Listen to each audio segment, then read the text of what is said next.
이야기를 좀 할 텐데요. 오후에 오신 분에게는 보너스로 한 번 더 들으실 수 있도록 한 번 더 이야기하겠습니다.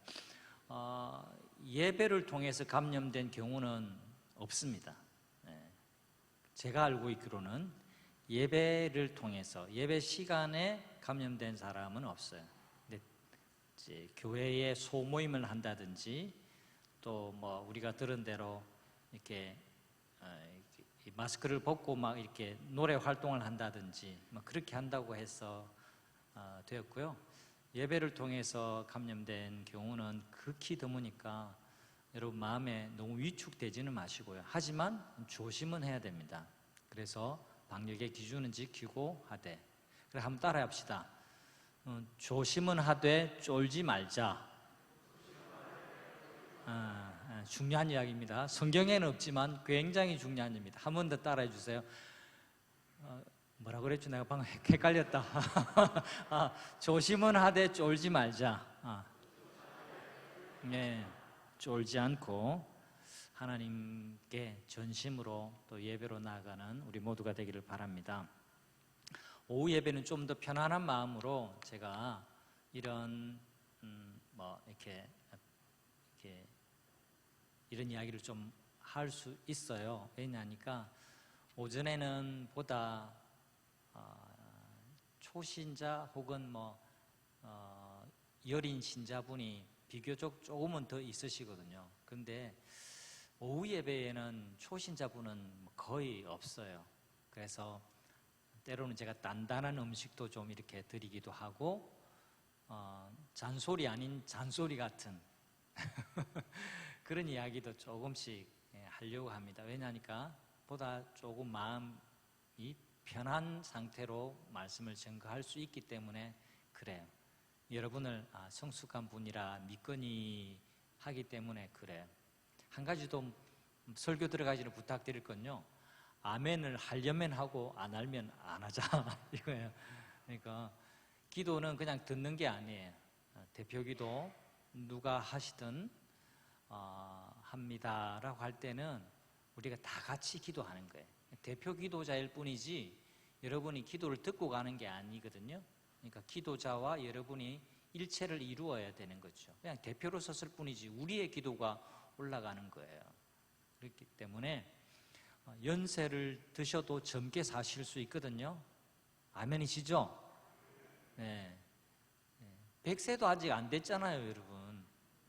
100세도 안 되셨으면서 나이 많은 척 하시면 안 되고 그러니까 연세가 많으셔도 젊게 사실 수 있습니다. 나이는 숫자에 불과하니까요. 그래서 연세 많으신 분들도 활력 있게 또 활기차게 그다음에 젊게 그다음에 열정적으로 그렇게 하시면 됩니다. 제가 놀란 건요, 우리 교회 약간의 연세가 좀 있으시지만 우리 찬양팀의 찬양을 너무 잘한다는 것이에요. 네. 한 번도 아니 찬송가 안 하고 왜 자꾸 신식 노래 불러, 이런 이야기를 제가 아직은 듣지 못했습니다. 그러니까 우리 동부산교회 어르신들이 굉장히 세련됐다, 제가 그렇게 생각하고 있고요. 제가 부르자고 하는 찬양이 사실은 조금 젊은이들이 부르는 쪽의 찬양이 많은데도 그래도 제가 가만히 보면 99.5%는 다 따라 하시는 것 같아요.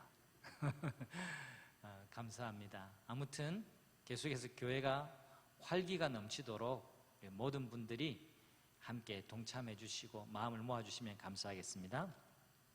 한번 따라해 주시죠. 오늘 말씀의 제목입니다. 새로운 시작. 새로운 시작, 이게 말씀의 제목인데요. 유진 피터슨이라는 목사님이 계세요. 지금은 이제 좀 돌아가셨는데 목회자의 목회자라고 불리는 굉장한 영성 지도자예요. 네, 이분의 책이 굉장히 많이 번역이 됐는데 이분의 책도 제가 무조건 여러분에게 강추합니다. 그런데 일반 성도님들이 읽기에는 조금은 깊이가 있어요. 그래도 내가 한번 읽어보리라 하시는 분들은요, 유진 피터슨의 책을 읽어보셔도 좋습니다. 이분의 책 중에 거룩한 거루터기라는 책을 읽게 되었는데요, 거기에 한 문장이 제게 크게 다가왔습니다. 한번 읽어드릴게요. 영성은 최신 유행이 아니라 가장 오래된 진리다. 누군가 당신에게 새로운 책을 건네주면 오히려 오래된 책에 손을 뻗으라. 오래된 책이 뭘까요? 성경입니다. 성경. 기발하고 신기하고 최신 유행의 책보다 더 중요한 것은 오래된 책이에요. 여러분 요즘 성경을 잘 읽고 계세요? 성경 읽는 것이 일주일에 교회당에 와서 딱 펼치는 이때만 있으면 no, 안 됩니다. 성경을 오래된 책을 펼치셔야 그 오래된 책을 통해서 요즘 나의 문제가 해결될 수 있는 실마리, 그 실마리를 얻을 수가 있는 겁니다. 자, 오늘 제가 마가복음에 펼쳤는데요. 마가복음은 예수님의 일대기를 기록한 최초의 책입니다. 아니 목사님, 마태복음, 마가복음, 누가복음, 요한복음 있는데요. 네, 그건 기록된 순서가 아니에요. 그냥 편집된 순서예요. 근데 네 복음서 가운데 제일 먼저 기록된 복음서는 마가복음이라고 알려져 있습니다. 마태도 누가도 다 이 마가의 기록을 바탕으로 복음서를 기록했다라고 그렇게 신학자들은 말합니다. 먼저 이 책을 기록한 마가에 대해서 여러분과 서론적으로 말씀을 드리고 난 다음에 이 마가복음의 첫 단어 그리고 1절이 어떻게 큰 의미가 있는지를 오늘 말씀을 드리려고 합니다. 누가와 마찬가지로 마가는요, 예수님의 12제자이다 아니다?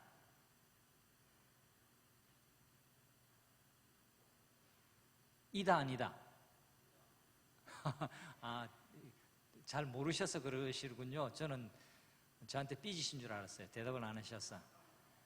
누가도 마가도 예수님의 12제자이다 아니다? 아니에요. 12제자의 이름에는 누가도 그렇고 마가도 없습니다. 그런데 여러분 놀랍지 않습니까? 최초의 복음서를 예수님에 관한 일대기를 예수님과 가장 가까이 있었던 12제자 중에 한 사람이 아닌 사람이 기록했다라는 것도 굉장히 특별한 부분이에요. 그런데 그러면 예수님과 가까이 있지도 않았는데 마가는 어떻게 예수님 행적에 대해서 그 누구보다도 상세하게 기록할 수 있었을까요? 두 가지를 설명드립니다. 하나는 마가의 집이, 그 집안이 초대 예루살렘 교회의 중심 무대가 되었기 때문입니다. 사도행전 12장에 보면 야고보 사도가 헤롯에 의해서 순교를 당한 이후에 헤롯이 다시 베드로를 잡아서 죽이려고 옥에 가두었습니다. 그때 성도들이 마가의 집에 모여서 간절히 기도했습니다. 마가복음 12장 12절에 보면 마가라 하는 요한의 어머니의 집에 가니 여러 사람이 거기 모여 기도하고 있더라. 마가라 하는 요한, 마가는 로마식의 표현이고요. 요한은 히브리식의 표현이에요. 그러니까 마가도 요한이고 요한도 마가예요. 이해되시죠? 마가와 요한은 다른 사람이 아니에요. 마가라고 하는 요한이에요. 여기 12장 12절을 근거로 해서 사도행전 1장에 제자들이 120명 모여서 성령 임하기를 간절히 다락방에서 모여서 기도했죠. 여러분 그 다락방이 누구의 다락방이라고 알려졌습니까? 마가 다락방. 그런데 사도행전 1장에 가보면 마가의 다락방이라고 적혀있질 않아요. 사도행전 1장에는 마가의 다락방에 모였다라고 명시하고 있지는 않습니다. 그런데 이 전체를 아울러서 볼 때에 그때의 다락방은 초대교회에 어떤 특별한 일이 있을 때 자주 그 집에 모였던 마가 요한의 다락방이었을 것이라고 충분히 근거를 가지고 미루어 짐작해서 사도행전 1장에 120명의 제자들이 모였던 다락방 그 집의 소유는 마가 요한의 집이다. 그렇게 이야기를 하고 있습니다. 120명을 수용할 정도의 부유한 집이었다는 면이 있고요. 좋은 신앙의 유산을 가진 집안 배경이었습니다. 그런데 실패도 겪습니다. 실패도 겪는데 또 다른 이유는 좀 이따가 이야기하고요. 근데 이 좋은 집안의 마가가 실패도 겪는데 오늘 제가 말씀을 증거하는 주요 골자가 이겁니다. 실패도 겪습니다.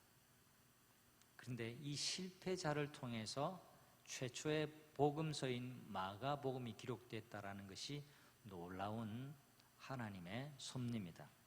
사도행전 13장에 보면 바나바와 사울이 선교사로 파송이 될 때요, 안디옥 교회에 제가 시리즈 설교할 때 여러분 기억하시죠?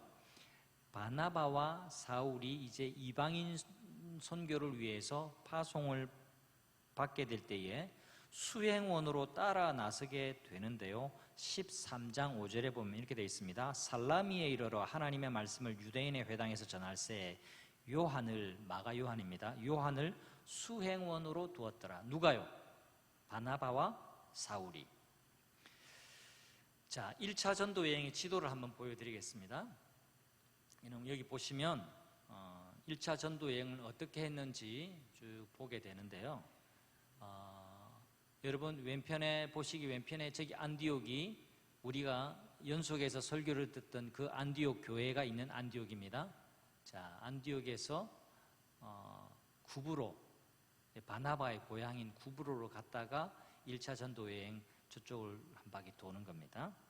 이제 마가가 바나바와 사울의 수행원으로 1차 전도 여행을 따라 나섰던 것은요, 자연스럽게 이제 마가의 영향이었을 것으로 봅니다. 근데 무슨 영문인지 선교 유행 중에 다시 집으로 돌아가 버립니다. 그러니까 중도 포기를 해버리죠. 13장 13절에 보면 저기 지도에 있는데 버가, 지도 한번 더 보여주시고요, 버가에서 집으로 돌아가 버립니다. 그 위에 있는 지방은 이제 전도여행에 함께 하지 못하고요, 버가에서 다시 집으로 돌아가 버리죠. 마가의 인내심이 부족했던 것 같습니다. 1차 전도여행 지역은요, 많이 위험하고, 여기 보면 산맥은 잘 안 나오지만 색깔이 약간 달라지는 게 있죠. 우리나라의 백두대간 산맥이 이렇게 지리산 저 끝까지 되어 있는 것처럼 이 태백산맥이 이렇게 있잖아요. 이 산맥이 있잖아요, 산맥. 그래서 운전을 해보면요, 저 위에서 이렇게 부산 쪽으로 내려오면 중부 내륙은요, 내리막이에요, 내리막. 계속 내리막이에요. 올라갈 때는 약간 오르막이에요. 이제 이 산맥 때문에 그렇죠. 저기에도 지리적으로 타우루스 산맥이 있었는데요, 힘들고 복음을 전하기 험난한 지역이었습니다. 그래서 마가가 중도의 선교 여행을 포기했던 것 같습니다. 왜 포기했냐, 길게 설명을 하지 않습니다만 여러 가지 이유들이 복합적으로 작용해서 아무튼 중도 포기를 하게 됩니다. 마가의 실패에 대해서 계속 생각해 볼까요? 당시 바울은요, 또 2차 전도 여행을 하려고 하는데 2차 선교 여행에는 마가를 포함시킬 수 없는 사람이라고 단정을 지었습니다. 그래서 이 일이 발화가 되어서 사이가 좋았던 바나바와 바울이 서로 헤어지기까지 했습니다. 여러분, 안디옥 교회에서 둘도 없는 동력자였어요. 그리고 1차 선교 여행의 훌륭한 파트너였습니다. 근데 1차 선교 여행에 마가의 일 때문에 서로 다투게 되었습니다. 삼촌인 바나바는 그래도 데리고 갑시다 라고 하는데, 바울은 중도 포기하고 신뢰감을 줄 수 없는, 충성스러움이 없고 끈기가 없는 저 마가를 다시는 데리고 갈 수 없다라고, 이 성격차죠, 성격차. 이 일 때문에 둘이 다투게 되고 그 이후로부터는 전도를 따로 하게 됩니다. 같은 팀이 아니라 따로따로 가게 되어집니다. 여러분, 마가의 입장을 한번 생각해 볼까요? 자기 일로 다투고 교회의 훌륭한 리더 두 사람이 자기 때문에 다투어서 선교 동력이 안 이루어지고 따로따로 일을 하기 시작했다. 그러니까 마가 요한의 마음이 얼마나 무안하고 안타깝고 아프고 죄송했을지 마가의 입장에서 생각해 보면 굉장히 마음이 힘들었을 것 같아요. 이거죠. 나 때문에. 나 때문에 이렇게 됐구나. 마가는 초대교회 공동체에서 낫을 들고 다니기가 좀 민망했을 것 같아요. 한번 실패한 것이 낙인이 되어서 자신감을 상실하고 좌절하고 소극적으로 고만고만하게 지냈을 수 있었을 거라고 생각해 봅니다.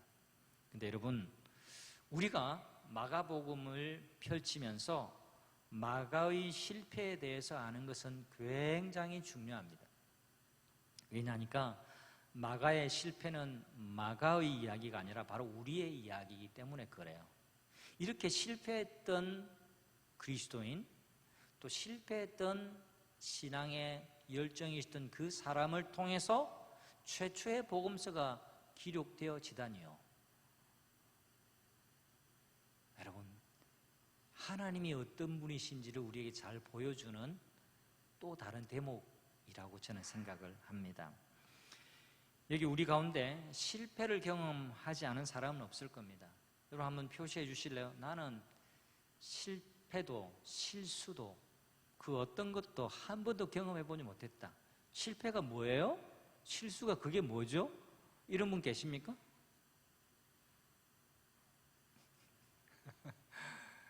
그런 분은 아무도 없을 거예요. 아무도 없습니다. 이 세상에 아무도 없습니다. 실패와 실수와 무관한 사람은 한 사람도 없습니다. 여러분에게도 크고 작은 실패의 경험들이 있었을 겁니다. 이런 실패, 중요한 것, 이런 실패의 망령들이 늘 우리 마음 가운데 되살아나서 주님을 위해서 헌신하고자 할 때마다 우리를 주저앉게 만든다라는 것이 굉장히 중요한 면이에요. 그런 면에서 마가의 이야기가 곧 우리의 이야기입니다. 이런 마가를 하나님이 사용하신다면 늘 넘어지고 실수하고 실패했던 나를 하나님이 못 쓰실 이유가 없지요. 마가의 실패는 그런 면에서 바로 나의 실패이기도 하고요. 역으로 뒤집어 보면 그렇기 때문에 참으로 기쁜 소식이 됩니다. 1절 말씀 다시 읽어보겠습니다. 하나님의 아들 예수 그리스도의 복음의 시작이라. 자, 이제 저를 보세요. 이제 보지 않고 하는 겁니다. 다음 주에도, 다음번 설교에도 제가 이 1절을 이야기할 건데요. 하나님의 아들 예수 그리스도의 복음의 시작이라. 마가복음 1장 1절은 외워야 돼요. 창세기 1장 1절처럼 마가복음 1장 1절은 외워야 됩니다. 하나님의 아들 예수 그리스도의 복음의 시작이라. 다시 같이 봅니다. 이제 보셔도 되는데 안 보는 척하고 보십시오. 네. 시작. 하나님의 아들 예수 그리스도의 복음의 시작이라. 이런 복음이 뭡니까? 기쁜 소식이에요. 기쁜 소식의 시작이라. 이 기쁜 소식을 누가 지금 전하고 있어요? 실패했던 사람. 완벽한 사람만이 복음을 전할 수 있다? No! 하나님은요, 연약한 자를 들어서 강한 자를 부끄럽게 하십니다. 하나님은 가난한 자를 들어 사용하셔서 부유한 자를 부끄럽게 하시는 거예요. 하나님의 아들 예수 그리스도의 복음의 시작이라. 이 기쁜 소식을 누가 전하냐면 실패를 경험해 봤던 사람, 실패를 처절하게 경험해 봤던 사람만이 복음이 무엇인지를 깨달을 수가 있는 거예요. 복음은 기쁜 소식이에요. 이 마가가 복음, 하나님의 아들 예수 그리스도의 복음의 이야기를 남겼습니다. 여러분, 마가의 이야기가 실패만으로 끝나지 않았다는 것을 보여줍니다. 마가의 인생이 사도행전 13장 13절 그 타우루스 산맥에서 되돌아가서 실패감으로 전도 여행에서 중도 탈락했던 그것으로 끝났다면 여러분 아쉽겠지만 마가의 이야기가 그것으로 끝나지 않았다는 거예요. 성경은 실패 이후 다시 회복된 마가의 기록 이야기를 우리에게 전해주고 있는 겁니다. 분절되어진 책 이야기를 읽지 마시고 이 마가복음이 마가의 일생을 통해서 마가의 인격이 높고 마가의 경험이 녹아서 글을 통해서 글을 사용하셔서 우리에게 기록으로 남게 해주신 책이다라는 것을 잊으시면 안 돼요. 하나님이 모든 성경은 하나님의 감동으로 된 것으로 교훈과 책망과 바르게 함과 의로 교육하기에 유익하니라고 말씀하고 있습니다. 근데 이 성경 말씀을 주실 때요, 기계적으로 받아 적어 하고 막 이렇게 기계가 이렇게 받아 적는 것처럼 그렇게 기록된 게 아니라 유기적, 그걸 기계적인 영감술이라고 그러고요. 유기적으로, 그러니까 마가의 인격, 마가의 성품, 마가의 경험, 마가의 스타일, 이게 다 녹아가지고 그렇게 기록하게 한 거예요. 그래서 마가복음은 마가복음만의 향기가 있어요. 마가복음만의 스타일이 있어요. 마태는 마태복음만의 스타일이 있고요. 누가복음도 마찬가지, 요한복음도 마찬가지. 그 저자의 문체, 그 저자의 느낌이 글에 묻어 나오는 겁니다. 그죠? 제 글에는 이형섭의 향기가 묻어 나올 수밖에 없어요. 제가 매주 목회 편지 거의 매주 쓰지만 그거 쓰려고 52년 동안 기다렸어요, 제가. 그러니까 그건 52년의 농축된 저의 생각과 사고와 목회 철학과 또 여러분을 향한 마음이 이래저래 녹아가지고 이렇게 나오는 거라는 겁니다. 사람마다 그런 거예요. 선교 여행 중에 되돌아가 버린 철부지 같은 마가 요한이었습니다만, 이렇게 비중 있는 사람, 예수님에 대한 기적을 최초로 기록한 사람, 최초의 복음서를 기록한 사람이 된 것이 기적이에요. 기적. 놀라운 하나님의 신비입니다. 어떻게 실패했던 사람이 복음서를 최초로 기록한 사람이 되었을까요? 첫 번째로는 삼촌 바나바의 영향을 빼놓을 수가 없었을 겁니다. 사람이 실패를 하면요, 어깨가 처집니다. 마음이 편하지 않고 힘이 들면서 몸도 움츠려집니다.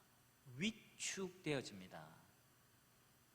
말소리도 모기만해집니다. 말소리 자체에 자신감이 묻어 나오지를 않아요. 실패를 경험하게 되면 눈빛도 좀 흔들리기도 합니다. 그럴 수밖에 없어요. 왜냐하면 몸과 마음이 하나이기 때문에 그래요. 하나이기 때문에.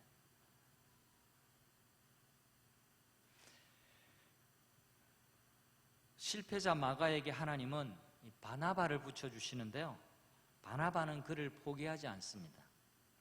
여러분, 바나바가 누굽니까? 기억을 떠올리셔야 됩니다. 바나바가 누굽니까? 몇 주 동안 말씀을 제가 여러분에게 전거했잖아요. 바나바가 누구예요? 위로의 아들이에요. 위로의 아들. 바나바는 그의 캐릭터예요. 캐릭터. 위로의 아들. 격려를 대단히 잘하는 사람, 위로를 잘하는 사람, 교회 안에서 지도자로서 그렇게 잘하니까 저분을 요셉이라 하지 말고 이제 우리 바나바라 하자. 바나바 장로님, 바나바 집사님, 바나바 목사님, 이런 식으로 된 거예요. 그래서 권위자로 인정을 받았습니다. 권위자. 목에 힘주는 뜻으로서의 권위자가 아니라 한자가 전혀 다릅니다. 권하고 위로하는 자. 그래서 권위자입니다. 하나님은 격려의 사람 바나바를 통해서 그의 마음을 위로하고 사역을 계속하도록 도우셨습니다. 또 한 번의 기회를 마가 요한에게 주신 거죠. 또 다른 한 사람이 있습니다. 여러분이 어쩌면 예상치도 못한 사람일 수도 있는데요, 그런데 마가복음과 긴밀한 연관성이 있습니다. 그 사람이 바로 우리가 너무 잘 아는 사람인데 마가와 연결이 잘 안 되었던 사람인데요. 그 사람이 누구냐 하니까 베드로입니다. 하나님은 마가를 위로하기 위해서, 아니 마가를 회복시키기 위해서 또 다른 한 사람을 준비하셨는데 그 사람이 누구냐? 베드로입니다. 베드로는 실패를 잘 이해할 수 있는 사람이었습니다. 왜냐하면 자신도 뼈저리게 실패를 경험했기 때문에 그렇습니다. 무슨 이야기인지 아시죠? 성경은 그가 마가를 아들같이 사랑해 주었습니다. 베드로가 언제 실패를 뼈저리게 경험했냐? 예수님을 부인할 때 말입니다. 호언장담하면서 다른 사람들은 다 주님을 버리고 떠날지라도 저는 안 그래요. 믿어주세요, 예수님. 호언장담했습니다. 그런데 그가 예수님을 3번이나 부인했습니다. 3번째는 저주하면서 예수님을 모른다라고 부인했습니다. 그것도 여자 종 앞에서. 근데 베드로가 이 마가의 마음을 잘 알아주고 그를 곁에서 잘 도왔다라고 말씀해 줍니다. 베드로전서 5장 13절 제가 읽어드릴게요. 택하심을 함께 받은 바벨론에 있는 교회가 너희에게 문안하고 내 아들 마가도 그리하느니라. 자, 택하심을 받은 바벨론에 있는 교회, 이 바벨론은 상징적인 의미입니다. 바벨론 나라는 옛날에 무너지고 없습니다. 근데 영적인 바벨론, 영적인 하나님과 대적하는 나라, 그게 로마예요. 로마에 있는 그리스도인에게 문안하는데 내 아들 마가도 지금 여러분에게 문안하고 있습니다. 내 아들 마가. 여기 아들이라는 표현은요, 가장 사랑하는 수제자라는 의미를 담고 있습니다. 아무나 내 아들이라 그렇게 이야기하지 않잖아요. 내 아들입니다. 내 아들. 내 자식과도 같습니다. 수제자라는 거예요. 수제자. 하나님은 실패로 주저앉아 있던 마가에게 뼈저린 실패의 경험이 있는 베드로를 붙여주셔서 그를 사랑하게 해주셨습니다. 사랑하고 위로하고 격려하고 보듬어주고 그의 실패의 기억을 조금씩 씻어내게 해주신 겁니다. 예수님의 일대기는 마가가 직접 경험한 이야기는 아닙니다. 말씀드린 대로 마가는 12제자에 포함되지 않았습니다. 그런데 어떻게 그러면 그 옆에 있었던 사람처럼 생생하게 기록했을까? 마가가 상세하게 기록할 수 있었던 것은요, 베드로와 함께 사역을 했기 때문에 그래요. 베드로가 구술하는 것을 다 기억해서 기록했다는 겁니다. 사도가 있습니다. 교회 시대를 조금 설명을 해드리면 예수님의 동시대와 살았던 12제자들을 사도라 그럽니다. 사도. 예수님과 함께 있어서 예수님의 가르침을 직접 받았던 택함을 받은, 선택받은 12명을 가리켜서 사도라고 그럽니다. 사도는 이 12명 외에는 없습니다. 그 다음에는 제자들인데요. 근데 이 사도들의 제자격인, 또 사도들 다음에 사람들, 예를 들면 이런 거죠. 제가 예를 들어서 사도라 칩시다.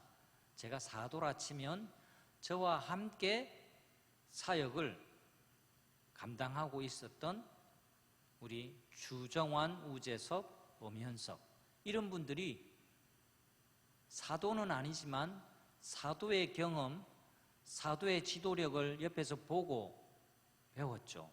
예수님은 직접 만나지는 못했을 수 있지만, 하지만 지금 이형섭과 일선에서 일하고 있는 사람들이잖아요. 그래서 이 사람들은 사도는 아니지만 이 사람들을 가르쳐서 교회사에는 속사도라 그렇게 이야기합니다. 사도를 뒤잇는 그런 속편, 여러분 책에도 속편, 영화도 속편이 있잖아요. 뒤잇는 그 뒷이야기를 이야기합니다. 그래서 속사도, 파피아스라는 속사도는 이런 정언을 남겼습니다.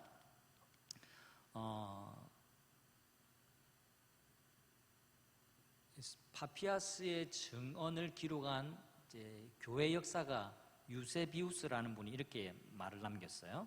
잘 들어보세요. 베드로의 번역자였던 마가는 주가 말씀하셨거나 행하셨던 것들에 대해 기억해낸 것들을 능력껏 정확하게 기록했다. 지금 마가복음을 두고 하는 말이에요. 여러분, 이 부분이 정말 놀랍고 은혜가 됩니다. 여러분, 마가복음이 우리 손에 주어지기까지 이런 실패와 회복의 이야기가 그 배경이 되는 것이 우리에게 희망이 됩니다. 그래서 복음입니다. 성도 여러분, 잠시 지나간 삶을 되돌아보십시오. 실패와 실망으로 힘들어할 때 분명히 여러분을 위로하던 음성이 있었을 겁니다. 그것이 마가의 경우처럼 바나바와 베드로 같은 사람일 수 있고요, 또 다르게 예배 시간에 불렀던 그 감격의 찬송일 수 있고요, 나를 주일학교 때 가르쳐 주셨던 그 선생님의 그 온화한 미소, 그 다음에 사랑 가득한 그 품일 수도 있어요. 제가 이런 기억이 납니다. 제가 초등학교 2학년 때로 기억하는데요, 어쩌다가 교실에 유리창을 깼어요. 시골의 초등학교인데 빗자루를 거꾸로 들고 이제 친구가 조그만 돌을 이렇게 하면 야구한다고 딱 치는데 공이 항상 앞으로만 가지 않잖아요. 파울이 되죠, 파울이. 돌이 탁 맞고 뒤로 갔는데 유리창이 쨍그랑하고 깨졌어요. 그때 선생님께서 얼마나 무안을 주고 되게 혼을 내는지, 지금부터 막 대략 한 40년 넘게 전이면 유리창도 좀 귀했을 법도 하죠. 또 그때는 선생님이 유리창 깨지면 또 책임을 져야 되는 그런 환경이었는지 잘 모르겠고, 아무튼 초등학교 꼬꼬마 2학년한테 되게 혼을 내셨어요. 그 집에 당장 가서 유리창 하는 사람 불러와가지고 이거 갈아라고 저를 집에 보내셨어요. 그런데 집에 가니까 그날따라 어찌된 영문인지 집에 아무도 없어요. 얼마나 당황스러운지. 그런데 시골에는 다 친척들 있잖아요. 외사촌 형이 제가 막 울고 있는 막 나를 이렇게 붙들고 왜 그러냐 막 설명을 듣고, 나는 유리창 깨가지고 선생님이 막 이렇게 막 이야기하니까 유리집에 데리고 가서 유리 아저씨 데리고 가가지고 그래 유리를 갈아 넣었어요. 그때 참 그 형아가 되게 저랑 나이가 차이가 좀 많이 나는 형아인데요, 저를 안심시켜주고 또 유리를 갈아주고 하면서 그때 저의 초등학교 2학년 시절의 최대의 제 인생의 위기를 모면하게 해주어가지고 얼마나 감사했는지 모릅니다. 무안하고 당황스럽고 마음이 어렵고 어쩔 줄 몰라 하던 그때가 제 기억에 참 오래 남아있어요. 근데 그렇게 해서 해결됐던 거 말입니다. 여러분에게도 이 비슷한 기억들이 다 있으실 거예요. 저만 이런 기억이 있는 게 아니잖아요. 내가 당황스럽고 어려웠을 때 하나님은 사람을 보내시기도 하고 다양한 방식으로 우리에게 다가와서 위로의 손길을 내미시고 붙잡아 주시는 분이시라는 사실을 여러분 기억을 더듬어서 발견하시기를 바랍니다. 하나님은 항상 그러셨어요. 지금도 하나님은 나의 곤경 가운데 그렇게 역사하세요. 사람을 보내시기도 하고 또 일이 풀리게 하셔서 하나님의 손길로 나를 그 실패와 어려움과 실망과 좌절된 그 상황에서부터 나를 건지시는 분이에요. 마가복음 이야기는 이런 마가의 인생을 관통하신 예수 그리스도에 관한 기록입니다. 1장 2절 다시 보겠습니다. 하나님의 아들 예수 그리스도의 복음의 시작이라. 이 실패했던 사람 마가에게 예수님이 누구셨냐? 그 실패를 딛고 일어나게 하신 분, 실패 가운데 찾아오셔서 나를 위로해 주셨던 분, 새로운 삶을 살게 하셨던 분, 하나님의 아들 예수 그리스도, 그분의 복음의 시작이다. 예수 그리스도를 이야기하고 있어요. 여러분, 마가복음의 첫 단어는요, 시작이에요. 시작. 자, 우리는 마가복음 1장 1절 이렇게 돼 있죠. 하나님의 아들 예수 그리스도의 복음의 시작이라. 이건 우리나라 한글의 어법에 맞게 번역된 겁니다. 그런데요, 원어를 보면, 제가 원어 성경 일부러 오늘 가져왔어요. 원어 성경은 이렇게 되어 있습니다.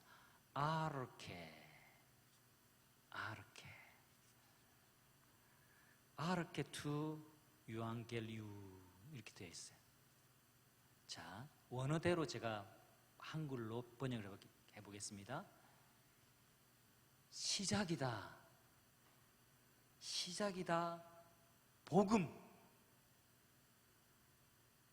복음의 시작이다. 중요한 말부터 먼저 하죠. 시작이라는 말부터 이야기합니다. 시작, 기쁨의 소식, 복음, 예수 그리스도, 하나님의 아들. 이게 마가복음 1장 1절이고요. 이 세상에 처음 탄생한 복음서의 첫 구절이에요. 그 단어가 뭐라고요? 시작.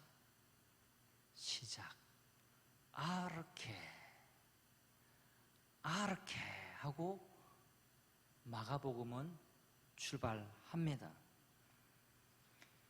복음의 시작, 새로운 시작, 회복의 시작이 하나님 아들 예수 그리스도를 통해서 주어졌습니다. 성도 여러분, 새가 가장 아름다울 때는요, 높은 창공을 날 때가 아니에요. 아름다운 노래를 부를 때가 아닙니다. 새가 창공을 날기 위해서 그 새 날개 깃을 활짝 펼칠 때가 가장 아름답습니다. 돛담배가 먼 바다에 출행하기 위해서 돛을 활짝 펼치는 모습이 얼마나 아름다운지 몰라요. 하고 팍! 여러분, 사람도 마찬가지입니다. 사람이 언제 제일 아름다운가? 새 출발의 발걸음을 힘차게 내딛는 사람의 모습은 아름답습니다. 시작은 희망이라는 또 다른 이름이에요. 아르케, 시작이다. 제가 자주 말씀드리죠. 관점을 한번 바꿔보세요. 이 글을 읽는 사람의 관점 말고 지금 제가 말씀드린 그 생애를 경험한 마가의 관점에서 첫 단어, 내뱉는 첫 단어, 시작이다. 시작, 아르케라고 그가 처음 단어를 쓸 때 그 속에 불같이 일어나는 그 감격이 어땠을지, 실패하고 좌절할 수밖에 없었던 그 인생에 다시금 새로운 출발, 다시 시작을 열어주신 복음의 주인공 예수 그리스도, 하나님의 아들이신 그분에 대한 이야기, 그분의 이야기를 써내려 가는 겁니다. 부활하신 예수님께서 처음으로 하신 말씀은 무엇인지 아십니까? 여자여 어찌하여 여기서 울고 있느냐, 이 말씀이에요. 부활하신 예수님께서 첫 번째 만나주신 사람은 울고 있는 사람이에요. 울고 있는 여인을 향해서 여자여 왜 여기서 울고 있니? 그렇게 말씀하셨습니다. 울고 있는 사람에게는 위로와 희망의 메시지예요. 구원받은 자를 향한 새 출발의 선언입니다. 왜 여기서 울고 있니? 우리 주 예수님께서 여러분에게 마음으로 이렇게 말씀하시는 거예요. 왜 울고 있니? 울지 마렴. 울지 마. 아무런 힘도 없는 사람이 그 말씀하면